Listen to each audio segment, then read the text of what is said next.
Hello there guys and welcome back to the channel. So yesterday, as I was slightly preoccupied trying to finish off the week 9 of Summer of Pain and create guide for it, we did have quite a few announcements drop, and several of them are actually quite important, and especially this one, because this one is obviously going to be affecting the game quite for a while to come. And that is that they are changing the champion update schedule, basically. So there is quite a long post, but the too long didn't read version of it is they're switching from 3 champions a month to 2 champions a month. One of them is still going to be an overhaul, and the other one's going to alternate between value and a moderate update. I think it's going to be, yeah, kind of like in between, kind of like blurring the line in between both of them for most of the time, because there aren't that many champions who at this point would quickly highly benefit from pure value only update. Anyhow, then they do go into a ton of things that they're talking about, but there are some points that I definitely don't agree with and I think are kind of arbitrary. When somebody's trying to make excuse for themselves harder than they should and they're starting to babble, I think some of the post here kind of reflects that. Secondly, the sheer volume of updated champions led to many of the updates being overshadowed or forgotten. The amount of conversation we'd see focusing on just one of the champions every month, while other two didn't receive much attention, leads us to our final point. There is nothing anyone can do. That will always be the case. Be that 3 champions updated, be that 2 champions updated, be that 5 champions updated.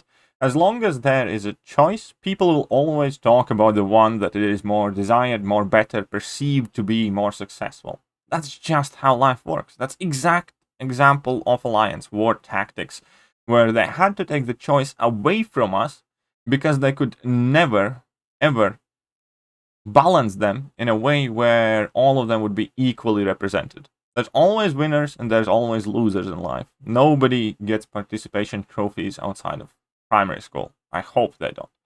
And that is the same case here. The one buff that is more successful will always get more attention. And it doesn't matter whether they buff 2 champions, 3, 4, 5. You'll always talk about the one that's more interesting to them. You'll always discuss the winners. And yeah, the same thing about alliance war, defense tactics, and pretty much everything else, as long as choice is involved. If there is a clear winner, clear better champion, then that is going to get the more attention. So that point is completely arbitrary. And the first one is that they changed the champion cadence from 2 per month to 5 per month. That's also not entirely true. Nobody will tell me that buffing a champion like Ronin takes nowhere near amount of work than designing a new champion. You don't need to redo the animations, character model, rediscover a new philosophy over his kit and start from scratch. Again, that is just a falsehood. That is something you say because you have to say something, but it's not 5 per month.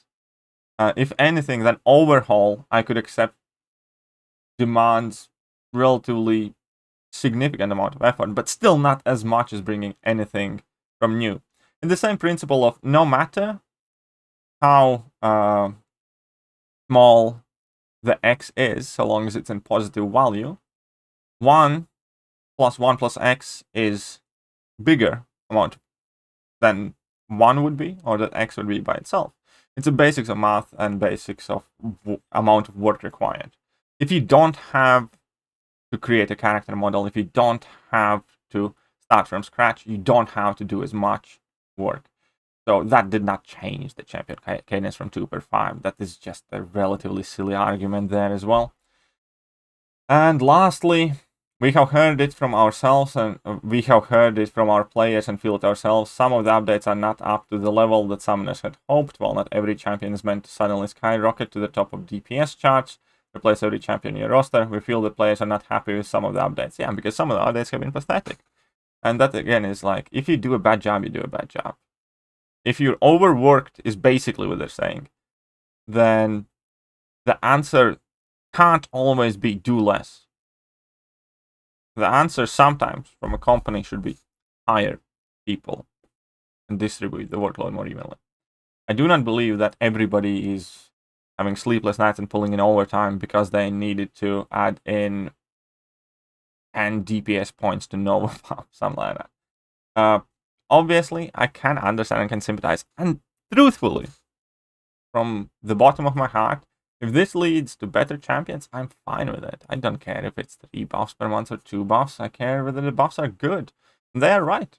A lot of buffs are effectively meaningless. A lot of them are. Even the champions that are okay, they're still not getting really used or get much attention.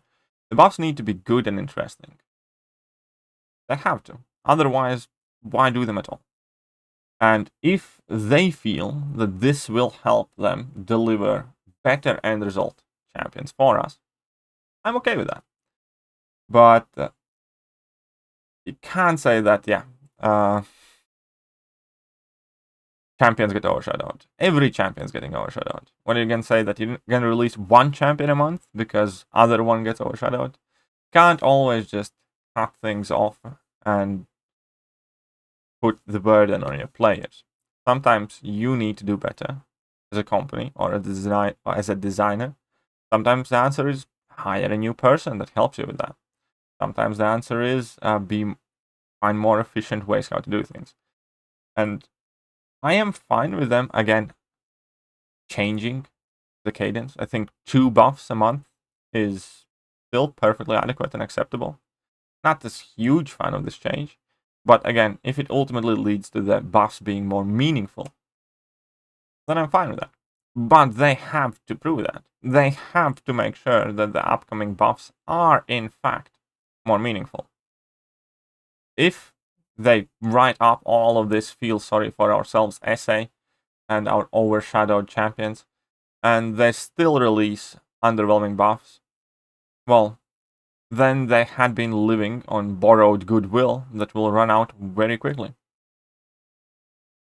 But as a primary point itself, starting next month, I believe, we're going to see 2 buffs a month rather than 3. Which, again, I'm quite alright with. But with that, there are certain expectations. And I want to make sure that everybody understands that and everybody is on a similar wavelength. If they say that this is to deliver better buffs and more meaningful buffs, then they have to follow through. Which I am not confident that they will, considering how shit many of the 2021 champions are. And that's why this time I'm somewhat more skeptical. My position is fine if that is what you feel you have to do in order to increase the quality of end product at buff champion. Go for it. But then, at end of the day, increase the quality of the end product. Increase the quality of the buff champion. Increase the significance of those buffs. And then everything's going to be fine. If they're still going to churn out shitty buffs that don't really change anything in the grand scheme of things of a champion, like the Ronin, like Nova buff, even to a degree some of the other more decent but still somewhat underwhelming changes like Vulture. Is Vulture being played significantly? He's cool for KVQ, but he was cool for KVQ before the buff. And he's super reliant on synergies and stuff like that. So yeah, that is the difference. If they're gonna bring us more Moleman and more, I don't know, Terex or Terex. Anyways, if they're gonna bring us more Molemans, more Falcons, more Kingpins, sure, go for it. If the end result's not gonna change, well then, they're gonna hear about it, at the very least, from me. That is it for this video. I'm not gonna stretch it out. The main point, too long didn't read version. Once again, if you just skip to the back for summaries, that yeah, only 2 buffs a month instead of 3 going forward from now. That's it. That's the change. And I hope you guys enjoyed this video. Let me know what you personally think. Do you personally feel like Kabam is taking away from you, or maybe that Kabam is I don't know, refusing to put in the effort you'd want them to? Or maybe you think that they should just hire a new employee that does the 3rd buff, right? I'm surely they can afford it. Or whatever else do you think. And yeah, drop a comment. Let me know what every single one of you think about this change. But ultimately, again, if this actually leads to a change in the quality of the buffs, I'm fine with that. If it doesn't, then it's a shit thing to happen. That's it for now, and I'm gonna catch you guys soon. See ya.